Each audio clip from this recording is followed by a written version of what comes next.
Hi, everyone, and welcome to Lurking for Legends, a live video cast where we talk with people from all walks of the publishing industry. I'm Christy Stratus, the author of the Dark Victoriana collection, and my awesome co-host is Richard H. Stevens, and he is an epic fantasy author of the series Soulforge Universe, Soulforge Saga, and more. Lurking for Legends is a live interactive broadcast, and we encourage viewers to chime in with questions for our guest or to comment on whatever you hear in the show. So tonight we are excited to have award-winning mystery and thriller author Sasscer Hill. Welcome, Sasscer. It's great to have you. Thank you. It's really good to be here. I appreciate it. Awesome. So let's just start with you telling us a little bit about yourself and your books. Well, I was horse crazy as a little kid. So, of course, I naturally migrated to the Black Stallion books when I was old enough to read, and I read all of those and I loved them. And then I graduated to the Dick Francis books. And being horse crazy, I was fortunate enough. My father passed away when I was 16, which wasn't fortunate, but there was a very wealthy man named Alfred H. Smith Sr. who took me under his wing, and he had a farm near our farm, and he raised thoroughbred steeplechasers. And he had a horse named Tuscaloosa, and that horse was Eclipse Award champion steeplechase horse 2 years in a row, which is rather phenomenal. And he took me under his wing and he taught me how to ride. And I kind of grew up with his family in a way. And from there, when I got married, I lived on my family's farm and I bought a mare, thoroughbred mare with a good bloodline, and I started breeding. And it was a very much do-it-yourself, scrape up the money kind of a thing because we didn't have any help. We did everything ourselves. I mucked the stalls, I trimmed fields, all that sort of thing. So I had a huge experience with horses, with people who knew a lot about horses and were big names in the industry. And I loved to write. And so it seemed kind of a natural fit that when I got older, I would start writing mysteries. So I love mysteries. That's my favorite genre. So I wrote horse racing mysteries, horse racing murder mysteries, and I have quite a few of them now. I think that is so cool. And I just love when there's some kind of like very specific type of subgenre that you can really dig into and enjoy. Especially, I find that it's great both ways, whether you are someone who is unfamiliar with horses or horse racing and you're getting into it and you're appreciating it the way the author has done it, or whether you're someone who absolutely loves it and you get to see it reflected in a mystery I think that is just such a cool thing to do. It is fun. I've enjoyed it, and I am so lucky because I know people in the industry and they have helped me.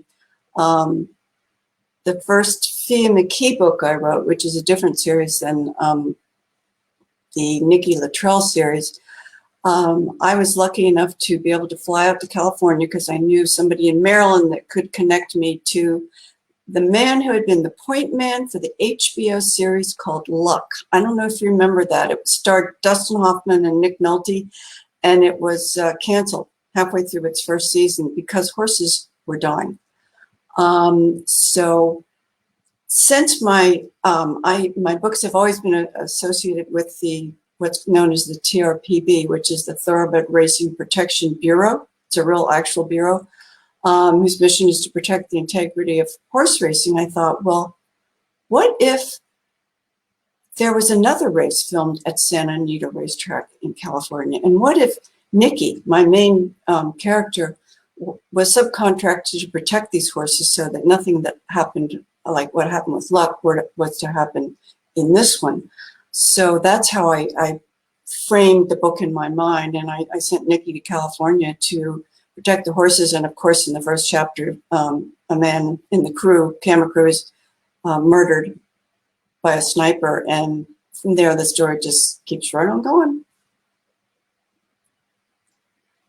Sorry, is that the first book you published, Full Mortality? You were talking No, I'm wandering around between series. I apologize. I have actually 3 series, one of which only has 1 book.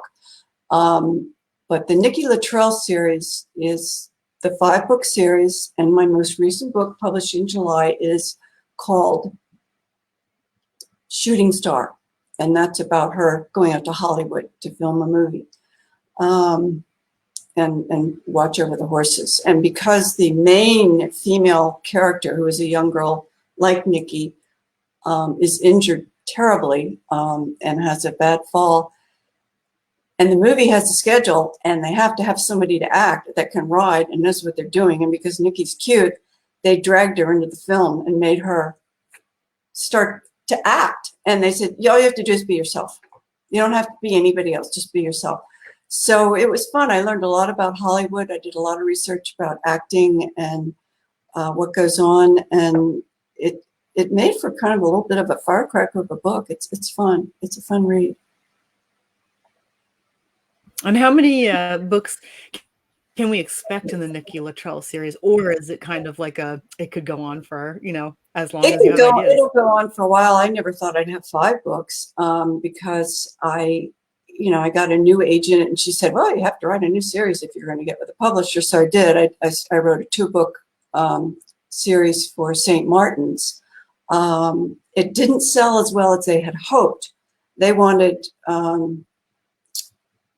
50 Shades of Grey, The Girl on the Train. That's what they were looking for. And, that's not what they got. So they kind of, as they do with many, many authors, they dropped me. And but I still have all the rights to the Fia McKee books. So I have the 2 Fia McKee books, the 5 Nikki Latrelle books, and then the last book that I wrote last year that came out in 2020 is actually a book about the Irish American travelers who are based here in South Carolina where I live. And I don't know if you know anything about these people. They're gypsies. They're Irish American travelers, and they're con artists. And they go around, they travel in the summer, and they go around getting jobs, painting houses, fixing roofs, and especially they're really good at paving driveways. And if you hire them, they have fake driver's licenses, fake license plates, fake certificates of state, being known by the state as a road paver of who knows what he's doing.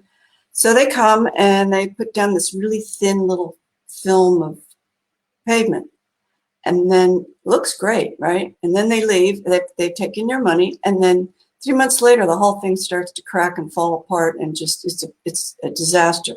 So you get their name and you get all their information, and you try to reach them. Well, guess what? They don't exist. They're gone.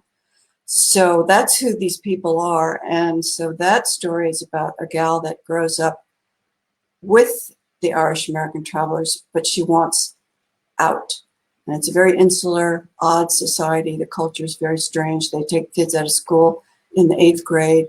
And of course, there are horses in this book too. But since it's about gypsies, I put the breed known as the Gypsy Vanner. I don't know if you've ever heard of those horses. They're really pretty. So everybody has a horse. Every book has a horse, but I've found different places to write about horses. And it's been interesting. I've learned a lot, and I think my readers have learned a lot too. I hope they have. Oh, it's really cool. The group that you were talking about there, the Irish American group, is this something? I mean, is this something that's around? I guess it would be around today. And is it historical? Like, has that group been around for a very long time? The main group came over in the 60s. The first group came over during the Irish potato famine, but then a whole lot more came over in the 60s, and they established about 40 minutes from me. There's this place called Murphy Village, and it's really strange. I drove through it, and they have McMansions, and then they have their little gypsy trailers that they lived in while they were building their McMansions, and they still live in them sometimes because they have all these fears about, you can't move into the house too soon. And the other thing they do is the front doors, they drape with paper so it looks like, the house isn't completed, and then they don't have to pay property taxes. I mean, it goes on and on. They're amazing people. So, and I don't know, I can talk about them for a while. I'm not sure what you think your listeners are more interested in. I mean, I've got these 3 different series that go all into 3 different places. Of course, the Nikki books, if they want to read a series, that's the one they should get into because there's a full 5 books in the series. Yeah, and that'll keep going, which I think most readers absolutely love when they know that there's more to go on, so they can start binging with books Yeah, 1 to 5, and then you'll continue right. on that. Yeah, it's fun. It's fun. I was reading on your website. I love this quote, and it says, "I've never wanted to write the great American novel. I believe my job is to entertain with stories about chasing a dream, fighting the odds, and helping the helpless. I want to create a world that's a bit scary, sometimes funny, always informative, and a reliable destination for escape." That's a great quote. And I see you published your first book, Full Mortality, in 2010. Right. Did you think then that you would have written as many books as you have now, or was that like, did you go into it thinking it was a one-off, or? Well, I had no idea what would happen, but that first book was published by a small press, and it was nominated for both an Agatha and a Macavity Best First Book Award. And then I thought, well, gosh, I got to keep going. So I did. And, the more I wrote, the better I got, which I think is the case with many authors, because it's practice, practice, practice. And I just hope, my readers, they like Nikki. They love Nikki. But then they love Fia, and they get like, well, I like Fia too. So in Shooting Star, I brought Fia into the very end of the book, and it's kind of interesting what happens, because Fia is older, and she used to be a cop in Baltimore, on the mean streets of Baltimore. And she's a lot tougher than Nikki, as far as Nikki's never fired a gun. She does once, but she misses, and she had no idea what she was doing. But Fia is a whole nother set of cookies. She's a more mature female who, if she needs to, she will take a shotgun and blow somebody's head off. So that's Fia. So it's kind of fun having the two different characters and then seeing them play off each other. That was fun in that book, and I may do that again. So I just want to read really quick just one line from the blurb of book 4, Racing from Evil.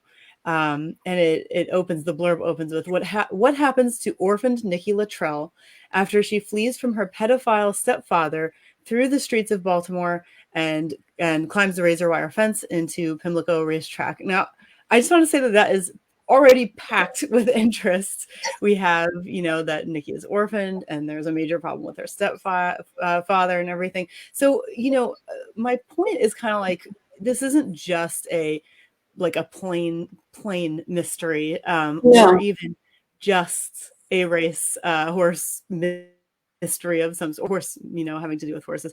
There seems to be a lot more depth to it, which I find really cool. So, I'd love to hear a little bit more about the depth that you're actually infusing into these mysteries.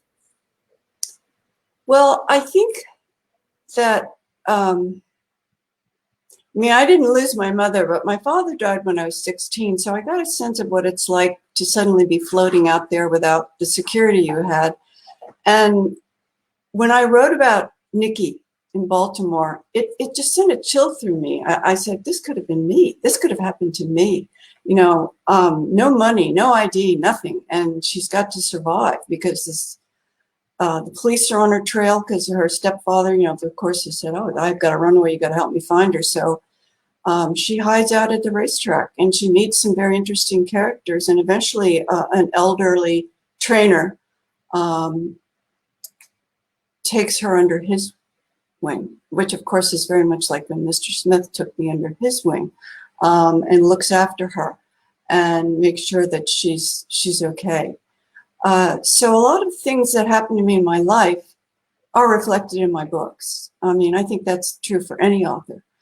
But I don't know, sometimes I think maybe my depth of feeling about things that happen to me is fairly intense.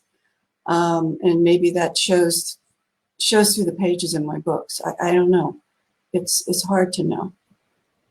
Someone like me really appreciates that. I love when there's a lot more depth behind. Yeah, a lot more depth behind the characters, and even beyond the mystery. So, when I saw that, I just said, wow, like that sounds even better to me. Yeah, and you know what? That book, the ebook, is free because it's a novella, and it's a prequel to the whole series. And I went ahead and made it perma-free, the ebook. So I would, it's a great thing for people to read, find out whether they like my writing or not without spending any money. So, I mean, don't get me wrong. I want people to buy my books because like anybody else who's a starving author, we need, and with the prices going up, oh my God, a pound of butter is not what it was a year ago. That's for sure. So you mentioned you go through an agent and you have a publisher. Are all your books through a publisher, or have you done? No, after I parted ways with St. Martin's Press, I parted ways with my agent because I wrote the book about the Irish American travelers, which, by the way, was nominated for a Silver Falchion Award for Best Mystery of 2020. It's a good book, but she didn't want to try to sell it. She said, well, your book didn't sell well at St. Martin's, and anybody that looks at it is going to say, well, look at her sales, they're not any good, and they're not going to want to touch you. And I thought, well, that's a nice attitude. She didn't even try to sell the book. She was like, I'm done. I mean, she even wrote me an email complaining about her life in general, and I thought, okay, never mind. And I self-published the book. And I self-published the most recent Nikki book. And I got all my rights back from my first small press publisher because, well, he's a nice guy. And so I'm just going to go from there. I'm going to self-publish from now on. Certainly doesn't have the stigma it used to have. I mean, it still has somewhat of a stigma, but it's not like, oh, it's self-published, vanity press. You know how bad that was. So, what about you guys? Do you self-publish, or you? Oh yeah, Both of us. I'm self-published. I tried to do the agent route once, and I got a very sour taste in my mouth by doing so. So I'm self-publishing, and I'm still trying to figure out the marketing part. So yeah, and that's not something I enjoy doing. And sorry, Christy, just before you answer that, just going back to that offering that free book, Christy posted the website on there already, and one of our viewers said, wow, thank you so much, I'm looking for something good, and we'll dive into that book tomorrow. Sounds so good. That's awesome. Oh, that's great. Thank you, guys. Thank you. So how about you, Christy, with regards to self-published? Yeah, I have always self-published. I had thought about traditional publishing a long time ago, and then I sort of just decided I don't really want to have to change my works too much. I really don't want them to have to be changed to match a particular market that publisher is trying to reach. I really want them to be what they are and the best for what they are. And even if that makes them very, thank you. And even if that makes them very different, I still wanted it to be the type of book that I wanted to put out. So they are pretty different. They have really good reviews. And, but as Richard said, the marketing, the getting your name out there, that is definitely the hardest part, but it's really cool to hear from, an award-winning author like you, Sasscer, about your choices, your publishing choices, and, what's happened with this literary agent. I think a lot of people can relate to that. I have heard it before. So you're not the first person that I have heard say that kind of thing. It's frustrating. It's tough. It's a tough world out there. And self-publishing, and Richard, you just saved yourself so much aggravation just starting out self-publishing. Because, I mean, I had an agent that sat on, actually, this was this agent. She gave it to Marsha, I think her name is Marsha Marklin at St. Martin's. And she asked for an exclusive. Actually, that was an earlier agent who really didn't know what she was doing. So Marsha Marklin asked for an exclusive. And the stupid agent gave her the exclusive. She sat on the book for a year and 2 months and then rejected it. So that was a year and 2 months of my life. Nothing happened. I mean, and actually St. Martin's has rejected me like 3 times until they finally accepted me in different scenarios and different cases. So when my agent said, oh, I've got a deal with you, a 2-book deal with St. Martin's, I was like, I had heard too many things about St. Martin's, and I went into it a little bit worried that I'd heard too many people say that, oh, well, they throw it against the wall, and if it sticks, great, and if it doesn't, they dump you. So, and that's exactly what happened. So you saved yourself a lot. Yeah. I don't want to bash agents particularly, but my experience with my agent was I pitched her in Nashville, and she was all gung ho, and she wanted me to send her so much, so I sent her so much, and then she was going to get back to me in 3 months. And of course, 4, 5, 6 months went by, and it was around Christmas time, and I was like, you know what? I kept sending her the odd email once every couple of weeks, hey, what's going on? That's it. And she would never get back to me. So I figured, okay, well, I'm going to have to try and figure this out myself. And then just after Christmas, all of a sudden I got an email from her saying that, yes, please send me the rest of it. And then, of course, I'm all gung ho again. Oh, this is great. So I sent her the rest of it. And she said, I'll get back to you within 3 months. And of course, 3 months go by, 4 months go by. So I sent her an email, what's going on? And she never got back to me. And finally, I just, how hard would it be to just say, this isn't for me? That's all they had to say to me, and that would be fine. I would go on with my life. But like you say, waiting around that long, you don't get that back. No, but you don't. You can't. The good thing that came out of it was it convinced me that I needed a professional editor. I never had a I used cheaper editors at that point, and you get what you pay for. So it convinced me to get a professional editor, and it really made a difference to my books, I think. So it worked out in the end for me. It's funny because when I wrote Flamingo Road, she made one change. The editor only made one. She didn't want the first one of the scenes to be quite so gory, if you will, that it was too much.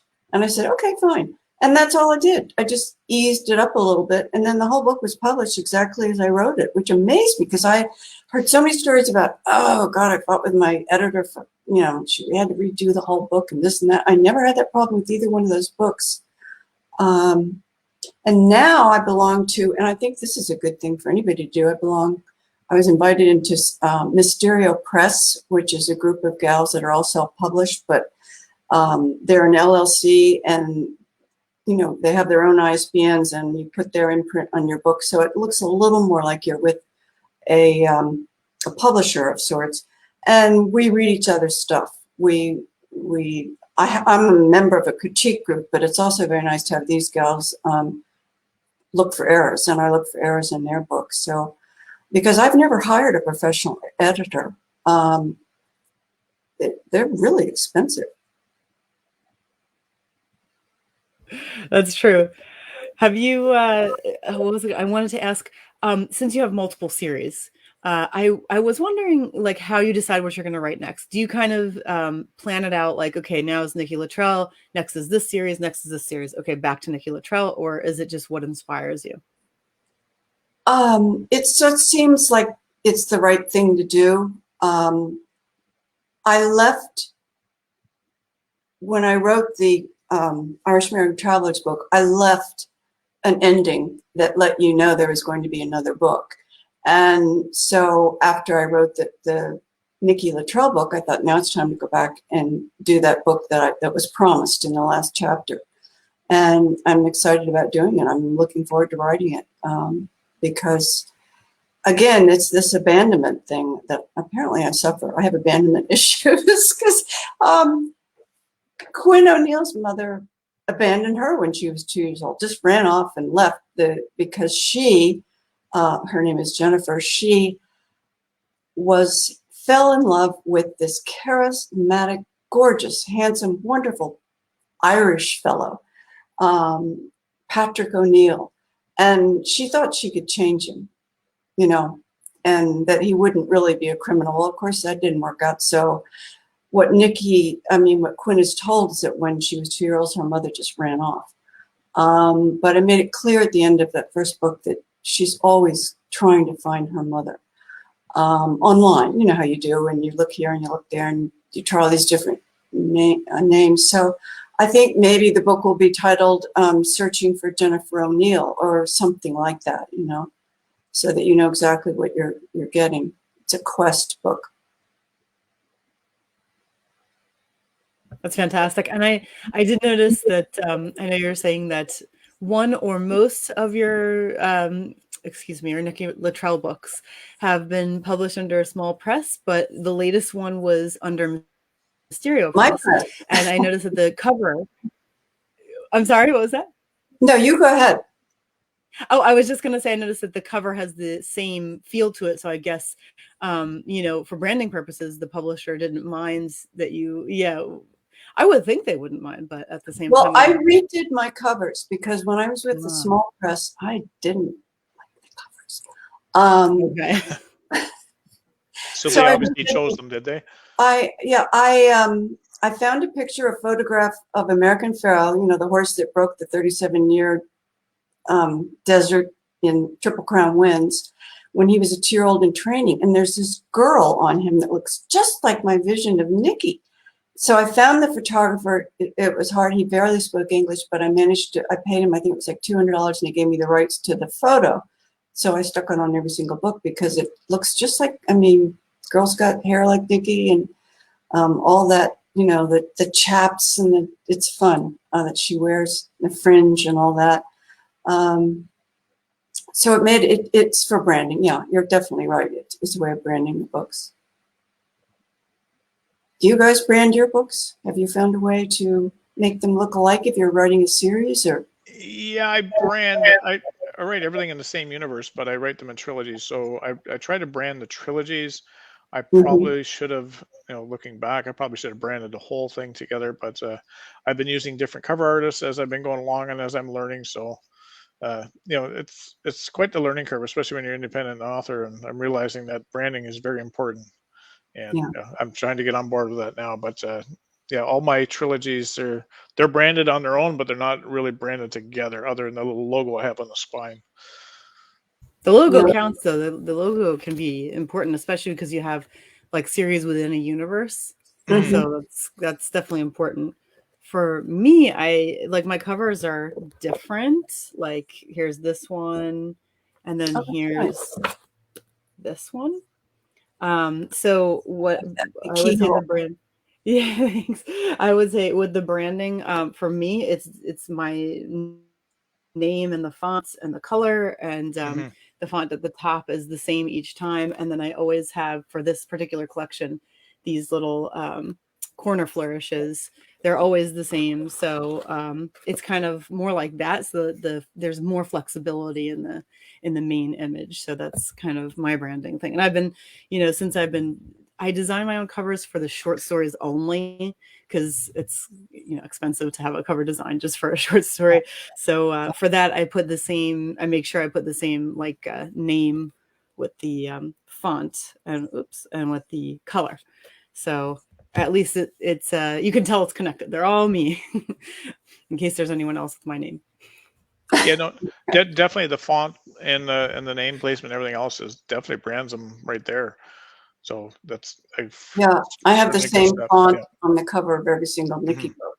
So I did have some color though this time. I realized that they were all kind of had a dark blue background, and they were starting to be hard to tell one from another. So I put some yellow and red in recently, changed 2 covers. Do you do them yourself, by the way, or do you have somebody do them? I have a gal that does them, but I tell her exactly what to do. For instance, I gave her the picture of the girl on the horse. I said, I want the horse and I want it in some kind of circle, like maybe a target, but then we decided, no, we don't want that. So she came up with a really cool circle thing that she does. And then she just picked some type and asked me if I liked it. And I said, sure, that's fine. Let's go with it. And the book I really designed was the cover of Travels of Quinn. I found a picture of a girl walking away, and I used the beautiful live oaks that are right here in Aiken. And there's a famous street here called South Boundary, and I have her walking away from the camera on South Boundary with her long blonde hair. And it turned out really well. It doesn't look real professional, but it's a nice cover, and I've been pleased with it. So I really designed that whole thing myself. I don't know. It's kind of empowering, isn't it, to be able to do that kind of thing? And well, my father was a painter. He was a good painter, so I have a little bit of artist in me, enough to at least hopefully pick out the right colors and the right objects and put them in the right places, because all of that's really, really important. Yeah. Yeah, for sure. I'm just going to stray away from this now because I want to ask you this so I don't forget. I saw that you've got a short story published in the Sherlock Holmes mystery magazine. That was, Just the name Sherlock Holmes to me, like I'm not into the mystery genre, but just I know who Sherlock Holmes is, and I think that's really cool. yeah, my small press publisher, we were all, it was after 2008 when everybody lost all their money in the market crash. I mean, my husband and I did. We lost everything in 2008.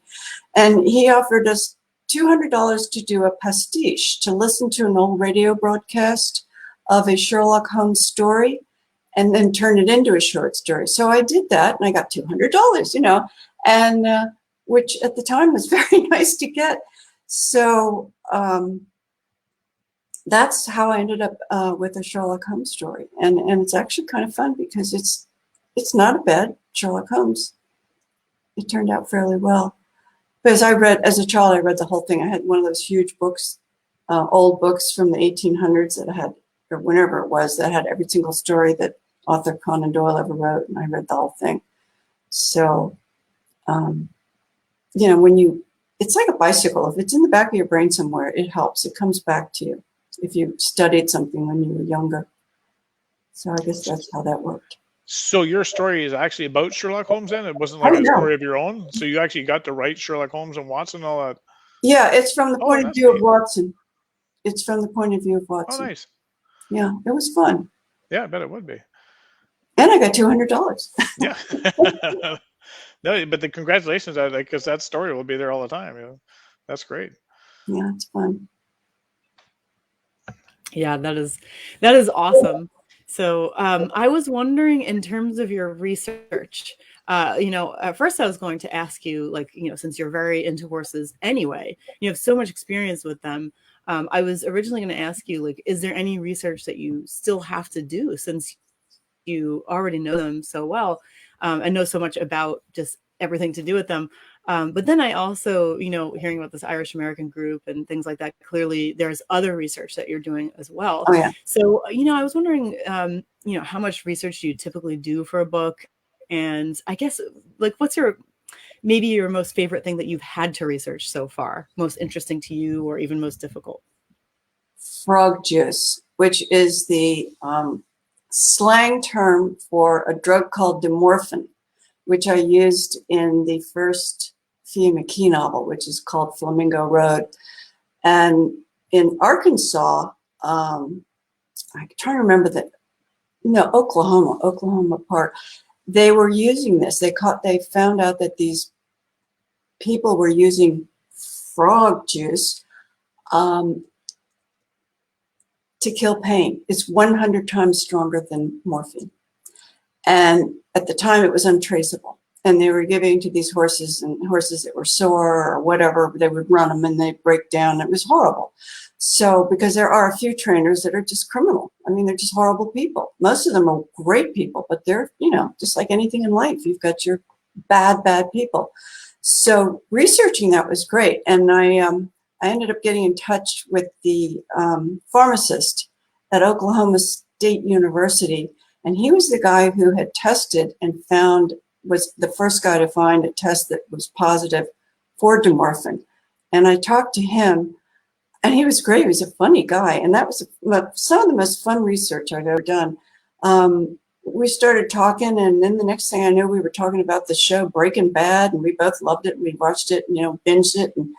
And then he goes, "You got to have a chemist in your story." And I said, "You're right, I do. I need a chemist." So that was my favorite subplot, because he suggested I put a chemist in there that was, you know, grabbed by this bad group and forced to produce frog juice, because it's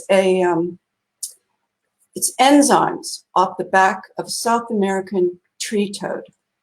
And they secrete this stuff, and it was not known. They used it in South America. The jungle people used to use it when they would go off to fight, because it would make them high and they wouldn't feel pain, which is exactly what it did to the horses.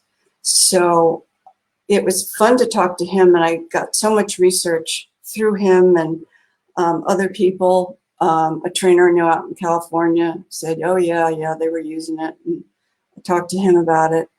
So, and then I learned then at the same time what was going on in Florida were these Cuban Americans that would set up home anywhere. They would live in shacks off the grid, and they would hook into power lines, and they were butchering horses in a nice section. Like a young girl would go out to see her pony in the barn, her little fat, healthy pony, and find nothing left but 4 legs and a tail and a head, because they were butchering them and selling them in the black market for because a lot of Cubans like horse meat, and that's a real thing that went on. So I put that into the story too, so that she could stop that, so that she could go after these people.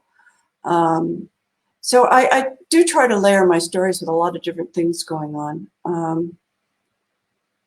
and with the emotion that you feel when you think of somebody abusing an animal like that. It really fuels your writing. It really does.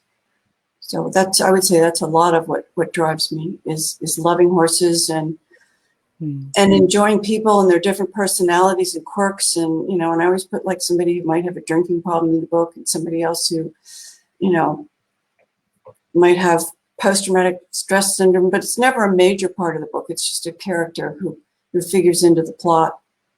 So I have enjoyed it. I've really enjoyed it a lot.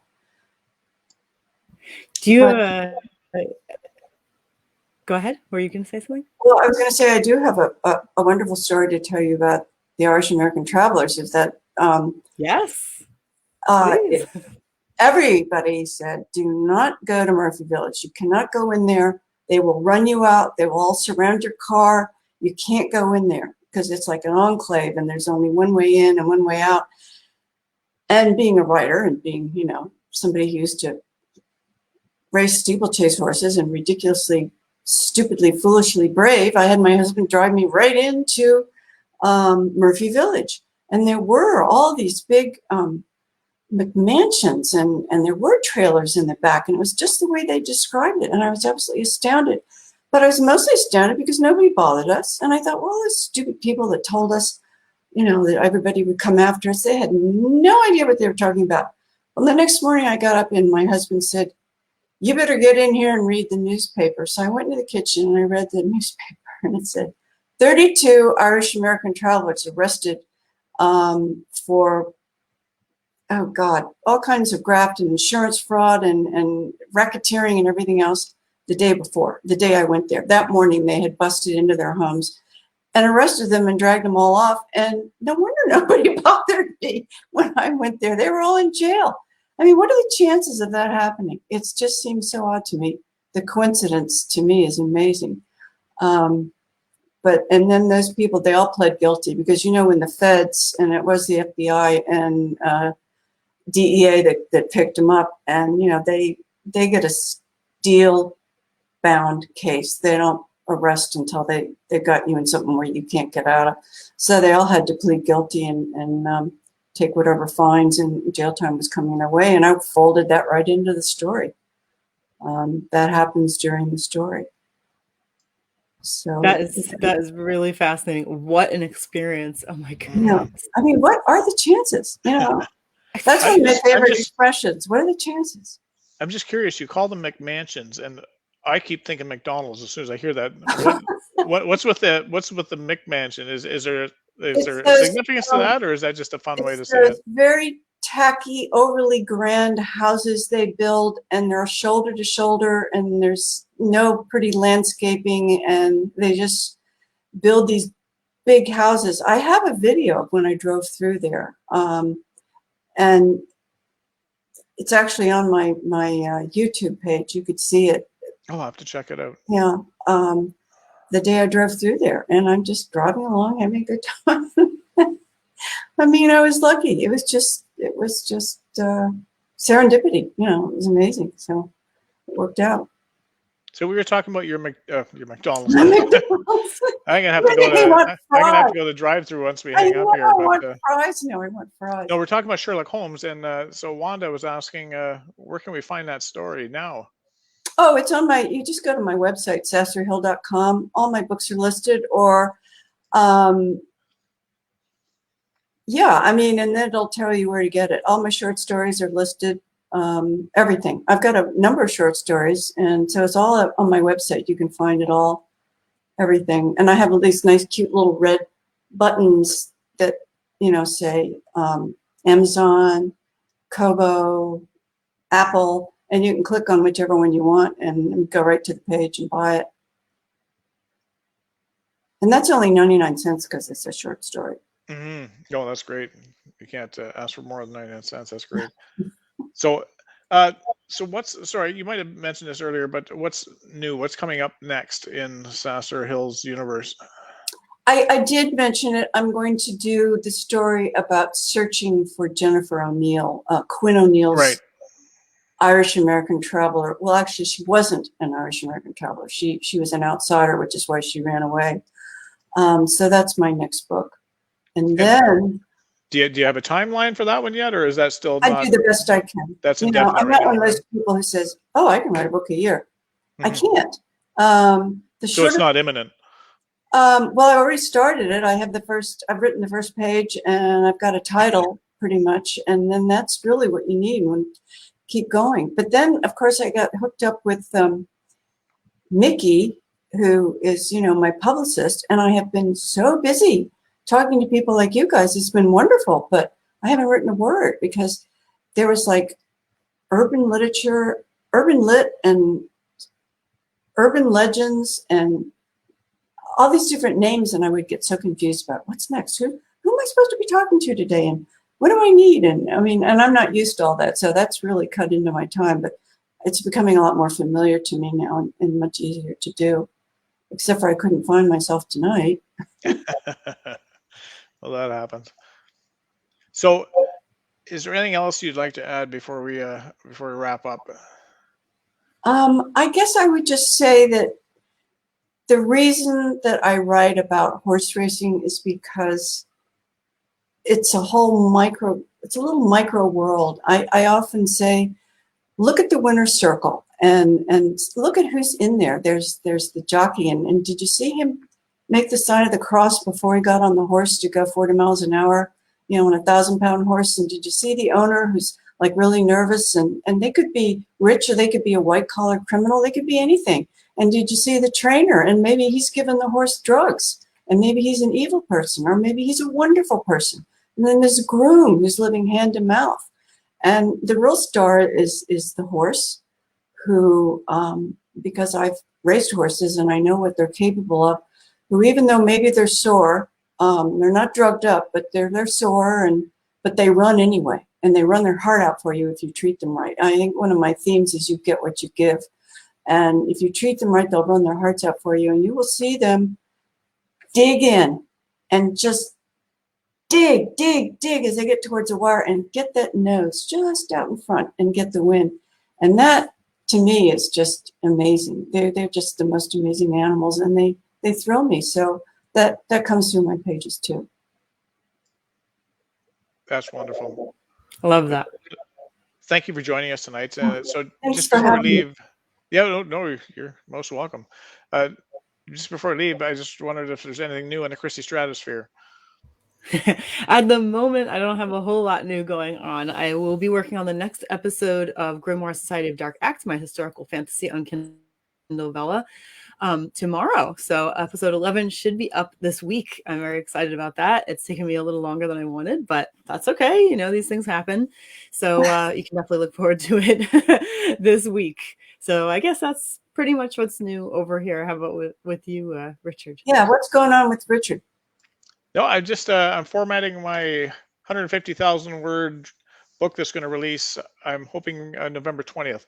Wow. That's my goal. Yeah. So it's just getting finished up. I'm just waiting for my final edits, and then I will get everything done and off to my printer. I want to have it in hand for a book signing event I'm doing on the 21st. It'd be nice to have that as a sequel to book one. Yeah.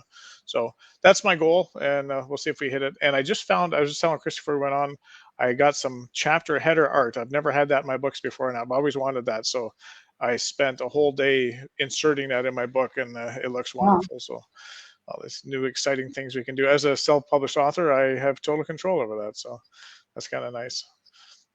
So next week, let me just, I got the wrong mouse in my hand here.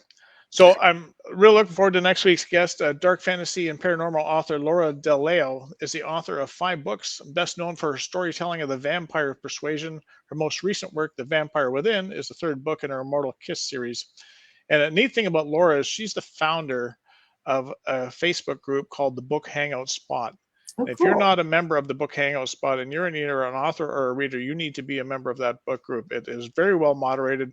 There's very little bad I'm stuff that writing goes on this in there. down. It's the book The Book Hangout. Hangout Spot, yep. Okay. And it's a wonderful place for book lovers to gather to talk about their favorite stories, to find recommendations for new books they might like to read. It's got 317,000 members. It is the biggest book spot on Facebook. So you'll find a book discussion on every genre under the sun. And Laura started that. Well, so we'd like to talk to her about how that went and the trials and tribulations she had, because I'm sure there were a few along the way. Yeah. And I actually just sold a trilogy of paperbacks to a fantasy lover, and I'm in Canada, to a fantasy lover in Tennessee yesterday, and when he saw one of my responses to a post on that group. So it's a very cool group for readers and authors alike. So that being said, it should be a very great show. So until next week, Christy and I wish you a safe and healthy work week, and I got to get the right mouse in my hand again. Take good care. Bye-bye. Bye.